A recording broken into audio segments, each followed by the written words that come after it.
everyone. In this video we are going to start CSS in web designing.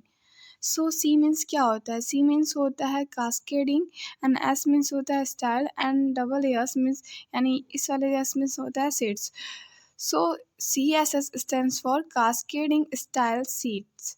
It is used to format the layout of web pages. ठीक है, इसका use जो होता है layout के format को design करने के लिए किया जाता है, यानी कि हमारा वेब पेजेस होता है स्क्रीन पे कैसे दिखेगा इसके थ्रू हम डिज़ाइन करते हैं। ठीक है, in the website it describe how HTML elements are to be displayed on a screen, paper और in other media। ये डिस्क्राइब करता है कि जो हमारे HTML एलिमेंट हैं वो कैसे स्क्रीन पे डिस्प्ले होंगे, कैसे पेपर्स पे डिस्प्ले होंगे और जितने भी अदर मीडियाज़ हैं उस पर कैसे हमारे वेब पेजेस डिस्प्ले होंगे, कैसे HTML element display होंगे। It takes care of the presentation and help you determine how the pages and content that you make with HTML are going to look and display। ठीक है, ये सीधी सी बात आप समझिए कि CSS के थ्रू ही हम क्या होता है कि डिज़ाइन करते हैं। CSS हम डिज़ाइन के लिए यूज़ करते हैं। HTML में जो भी डिज़ाइन होती है, अगर आप बैकग्राउंड को देख लो कि बैकग्राउंड कलर और हमें कैसे उसको अरेंज करना है, मार्जिन कितना लगाना है, पैडिंग कितना लगाना है, ये सब CSS के थ्रू ही होती हैं। ठीक है, अब हम बात करने वाले हैं टाइप्स ऑफ CSS के कितने प्रकार होते हैं। तो देखिए CSS हम 3 प्रकार से जो होते हैं इम्प्लीमेंट कर सकते हैं, इनलाइन, इंटरनल एंड एक्सटर्नल। अब इनलाइन में क्या होता है? इनलाइन में जो होता है हम क्या करते हैं, हम जो लिखते हैं कोड उसी के अंदर, जैसे कि ये हमारा स्टाइल एट्रीब्यूट है, स्टाइल एट्रीब्यूट के अंदर हम लिखते हैं। ठीक है, ये किस में करते हैं?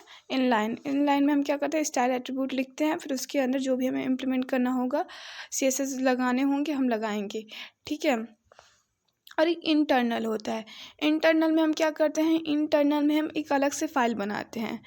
इसमें क्या होता है, हमें अलग से फाइल नहीं बनाते हैं और ना ही हम हेड में इम्प्लीमेंट करते हैं, ना ही हम स्टाइल हेड में लिखते हैं, क्योंकि जब हम इसी में स्टाइल लिखते हैं और इसी में जो हम कोड लिख रहे हैं, ठीक है, उसी में लिखेंगे और उसी में हम उसको डिफ़ाइन करेंगे कि क्या करना है, ग्रीन देना है कलर, बैकग्राउंड कलर, सब कुछ उसी में डिफ़ाइन करेंगे। ओके, देखिए यहाँ पे लिखा भी है, इसे सजाने वाले टेक्स्ट के ठीक बगल में लिखते हैं। ठीक है, तो ये जो टेक्स्ट है इसी में हमें क्या करना है, इसी में हमें स्टाइल लगाना है, तो इसके बगल में हम लोग लिखे हैं।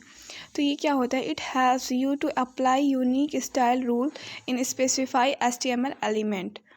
The style attribute specifies properties and value. ठीक है, inline style are placed right में ये प्लेस करता है। ठीक है, where you need them next to the text और graphics you wish to decode. Okay, that mean ये कि ये जो एट्रीब्यूट है उसके राइट में हम इसको लिखते हैं। ओके, इसके लिए मैंने एक अदर वीडियो बनाया है जिसमें हमने इसको अच्छे से समझाया है, इंटरनल, एक्सटर्नल, इनलाइन को, तो आप दूसरा वीडियो देख लीजिएगा। अब हम आगे चलते हैं। Now we are going to discuss CSS sector.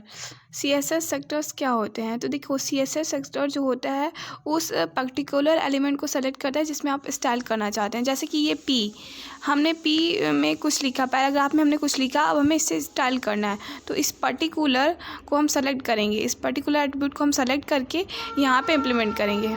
Sorry, मैंने इसे एट्रीब्यूट कहा बट ये टैग है। ठीक है, HTML टैग है, तो जिस पर्टिकुलर टैग में हमें इम्प्लीमेंट करना होगा उसको सेलेक्ट करेंगे। ठीक है, और उसी में डायरेक्ट लिखेंगे, तो इसे CSS सेलेक्टर कहते हैं। जैसे कि आप ये देख लीजिए, तो ये क्या है? ये प्रॉपर्टी नेम है, कलर प्रॉपर्टी नेम है, और रेड क्या है? ये वैल्यू है, इसकी वैल्यू है, और ये P क्या है? हमारा सेलेक्टर है, और डिक्लेरेशंस ब्लॉक है। ये पूरा जो है क्या है? डिक्लेरेशन ब्लॉक है। तो CSS सेलेक्टर होता क्या? देखिए, CSS selector is use to select the content that you want to style. ये कह रहा है, देखिए, CSS selector is use to select. CSS selector का यूज़ हम सेलेक्ट करने के लिए करते हैं उस कंटेंट को जिस कंटेंट में हम स्टाइल करना चाहते हैं। ठीक है, it select the HTML element according to its ID, class, type, attribute, ETC। ठीक है, ये सेलेक्ट करता है HTML एलिमेंट को किसके अकॉर्डिंग? ID, क्लास, एट्रीब्यूट और टाइप के according. The selectors are the part of CSS rule set. ये जो होता है सेलेक्टर जो होता है हमारा क्या होता है, ये पार्ट होता है किसका, CSS रूल का। जो हमारा CSS रूल सेट होता है उसका एक पार्ट होता है। विच कंटेंट, जो कि कंटेंट होता है the selector name and the declaration block, जो कि कंटेंट होता है किससे, सेलेक्टर नेम और डिक्लेरेशन पार्ट से।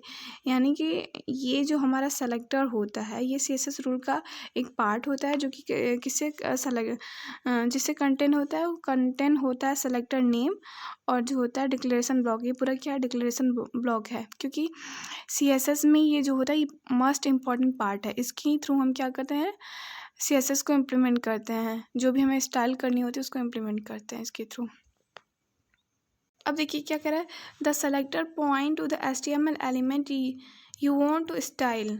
CSS मतलब सेलेक्टर जो होता है ये पॉइंट करता है HTML एलिमेंट को, यू वांट टू स्टाइल, जिसको हम स्टाइल करना चाहते हैं। जैसे कि ये पॉइंट कर रहा है P में, हम क्या कर रहे हैं, ये HTML एलिमेंट है और इसमें हम क्या करना चाह रहे हैं, स्टाइल करना चाहते हैं। तो इसको किसको पॉइंट कर रहा है, P को पॉइंट कर रहा है ये। द डिक्लेरेशन ब्लॉक कंटेन, और जो डिक्लेरेशन ब्लॉक है कंटेंट होता है वन और more declaration separates by a semi colon. ये सेमी कॉलन के थ्रू जितने भी हमारे एट्रीब्यूट्स होते हैं उनसे कंटेंट होता है। देखिए यहाँ पे जो इतना है ये एक है, मतलब कि कलर को ये प्रॉपर्टी नेम है, ये इसकी वैल्यू है, तो ये ख़त्म हो गया है। तो जहाँ पे ख़त्म होगा वहाँ पे हम सेमी कॉलम लगाएंगे। फिर हमें क्या करना है, फ्रंट साइड्स को देखना है। तो फ्रंट साइड हम 12 px दे दिया, ठीक है। जब हमने 12 px दे दिया, अगर इसके बाद भी अगर हमें कुछ डिफाइन करना रहता है तो हम क्या करते, सेमी कॉलम लगाते, फिर लिखते हैं जो भी हमें लिखना रहता है। और फिर उसके बाद क्या कह रहा है, यहाँ थे ना, each declaration include A CSS property name and a value separate by a colon. ये सेपरेट किसके द्वारा होता है, कॉलन के द्वारा होता है। इसमें क्या होता है कि प्रॉपर्टी नेम और वैल्यू जो होती है सेपरेट होती हैं, अलग अलग होती हैं, किसके द्वारा, कॉलम के द्वारा। तो ये प्रॉपर्टी नेम है, ये वैल्यू है, ये सेपरेट हो रहा है किसके द्वारा, कॉलम के द्वारा। और ये दोनों जब ये कंप्लीट हो जाएगा, प्रॉपर्टी नेम और वैल्यू कंप्लीट हो जाएगा, तो हम क्या करेंगे, उसके बाद हम सेमी कॉलन लगा देंगे, फिर दूसरा लिखेंगे, प्रॉपर्टी नेम दूसरा लिखेंगे, फिर उसकी वैल्यू लिखेंगे, ठीक है। अब ये दूसरी प्रॉपर्टी नेम है और इसकी वैल्यू ये है, और ये जो होती है सेपरेट किसके द्वारा हो रही है, कॉलम के द्वारा। अगर हमें फिर कोई दूसरी प्रॉपर्टी लिखनी पड़ती तो हम यहाँ पे सेमी कॉलन लगाते, फिर दूसरी प्रॉपर्टी लिखते हैं। यहाँ पे हम चाहे जितनी प्रॉपर्टी नेम्स और प्रॉपर्टी वैल्यूज़ लिख सकते हैं, ठीक है, पर किसके थ्रू, सेमी कॉलम लगा के। क्योंकि अगर आप सेमी कॉलम नहीं लगाएंगे तो फिर ऐसे नहीं लिख सकते, बिना सेमी कॉलम के नहीं लिख सकते, इसका रूल है। अ CSS declaration always and with a semi colon. ये क्या भी रहा, देखिए इसकी जो डिक्लेरेशन होती है इसका एंड होता है किसके साथ, सेमी कॉलन के साथ। अगर हमें जैसे इसको ख़त्म करना है, ठीक है, एंड करना है, तो ये कब होगी, जब सेमी कॉलन लगा देंगे तभी इसका एंड होगा, ऐसे नहीं होगा। And declaration block are surrounded by a curly brackets. जो ब्रैकेट्स, ये जो डिक्लेरेशन है ना, ये ब्रैकेट से जो होती है कंप्लीट होती है। जैसे कि आप यहाँ पे देखिए एग्जांपल के थ्रू, कि जैसे हमें इसमें स्टाइल करना है, इसको हमें क्या करना है, ये जो कलर है इसको हमें ग्रीन कर देना है, और ग्रीन करने के बाद इसके बैकग्राउंड को हमें येलो कर देना है, ठीक है। तो इसके लिए हम क्या करेंगे, इसके लिए हम कौन सा यूज़ कर सकते हैं, क्योंकि 3 टाइप्स में हम इम्प्लीमेंट कर सकते हैं CSS को, इनलाइन, एक्सटर्नल, इंटरनल, ठीक है। तो हम इंटरनल करें कि एक्सटर्नल करें, देखिए हम एक्सटर्नल करें चाहे इंटरनल करें, ठीक है। इन लाइन को छोड़ के बकिया एक्सटर्नल इंटरनल में हमें क्या करना है, सब में इन लाइन एक्सटर्नल इंटरनल सब में हम कर्ली ब्रैकेट का यूज़ तो पक्का करेंगे। पर लेकिन अगर हमें एक्सटर्नल करना होगा तो हम क्या करेंगे, एक अलग से फाइल बनाएंगे, और अगर हमें इन लाइन करना होगा तो इसी में लिखेंगे, और आगे हमें इंटरनल करना होगा तो हम यहाँ पे लिखेंगे स्टाइल लिख के, ठीक है। ओपनिंग टैग है, ये क्लोजिंग टैग है। तो इसमें हम स्टार्टिंग कहाँ से करेंगे, इस पर्टिकुलर एलिमेंट में करना है, इतने में पूरा हमें करना है इम्प्लीमेंट, ठीक है। तो हम पहले P टैग को लिख लेंगे, क्योंकि सेलेक्टर क्या करता है, ये सेलेक्टर सेलेक्ट करता है उस पर्टिकुलर HTML एलिमेंट को जिसमें हमें क्या करना है, स्टाइल को इम्प्लीमेंट कराना है, तो हमें P में कराना है। फिर उसके बाद हम कर्ली ब्रैकेट्स लगाएंगे, फिर उसके बाद हम क्या करेंगे कि हमें इसकी कलर को जो है रेड करना है या फिर ग्रीन जो भी है, तो हम लिखेंगे कलर। फिर उसके बाद कलर लिखने के बाद हम क्या करेंगे, इसके बाद हम सेमी कॉलन नहीं लगाएंगे, हम कॉलन लगाएंगे, सेमी कॉलन हम लास्ट में लगाएंगे। कलर लिखने के बाद कलर का नाम लिखेंगे रेड, फिर सेमी कॉलन लगाएंगे, क्योंकि ये एंड हो गया। ये हमारा क्या है, प्रॉपर्टी नेम है, ये प्रॉपर्टी वैल्यू है, यानी कि कलर की वैल्यू क्या है, रेड। और फिर इसको सेपरेट कौन कर रहा है, कॉलन सेपरेट कर रहा है। और इन दोनों, जब ये दोनों कंप्लीट हो जाएंगे तो इसको इसके बाद हम क्या लगा देंगे लास्ट में, एंड में सेमी कॉलन। अब हमें क्या लिखना है, अब हमें बैकग्राउंड को ब्लू करना है, मान लीजिए। तो बैकग्राउंड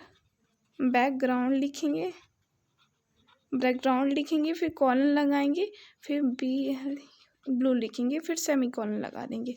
फिर क्या होगा, ये जो हमारा कर्ली ब्रैकेट है उसको क्या करेंगे, क्लोज कर देंगे। क्लोज करेंगे आप कर्ली ब्रैकेट, तब जाकर ये काम करेगा, अदरवाइज नहीं करेगा। अब हम इसको एक बार एग्जाम्पल के थ्रू आप लोगों को